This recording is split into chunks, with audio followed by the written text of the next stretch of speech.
ನಾಗೇಂದ್ರ ರಾಜೀನಾಮೆ ವಿಚಾರಕ್ಕೆ ಸಿಎಂ ಡಿಕೆಶಿ ಪ್ರತಿಕ್ರಿಯೆ. ದೆಹಲಿಯಿಂದ ಬಂದ ಬಳಿಕ ನಾಗೇಂದ್ರ ಉತ್ತರಿಸುತ್ತಾರೆ. ಪಕ್ಷಕ್ಕಾಗಿ ಎಲ್ಲದಕ್ಕೂ ಸಿದ್ಧ ಎಂದಿದ್ದಾರೆ ಎಂದರು ಸಿಎಂ.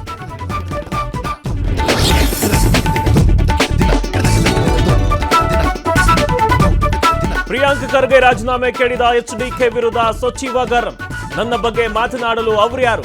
ಮೊದಲು ನಿಮ್ಮ ಪಕ್ಷದ ಅಸ್ತಿತ್ವ ಉಳಿಸಿಕೊಳ್ಳಲಿ ಎಂದು ಕೌಂಟ.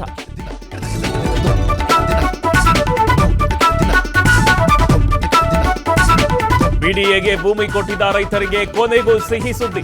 2 ದಶಕಗಳ ಬಳಿಕ ರೈತರಿಗೆ ಗುಡ್ ನ್ಯೂಸ್.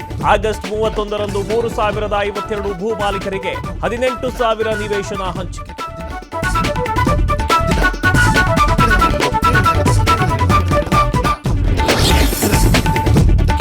ಅಕ್ರಮ ಕಲ್ಲು ಗಣಿಗಾರಿಕೆ ಪ್ರಶ್ನಿಸಿದವರ ಕಾರುಗಳು ಸುಟ್ಟು ಭಸ್ಮ. ಪ್ರಶ್ನೆ ಮಾಡಿದವರ ಮೇಲೆ ಗೂಂಡಾಗಿರಿ ಮಾಡಿದ್ರ ಕೈ ಮುಖಂಡ. ಅಕ್ರಮ ಗಣಿಗಾರಿಕೆ ಮಾಡುತ್ತಿದ್ದಾರೆ ಎಂದು ಆರೋಪಿಸಿದ್ದಕ್ಕೆ ಕಾರು ಭಸ್ಮ.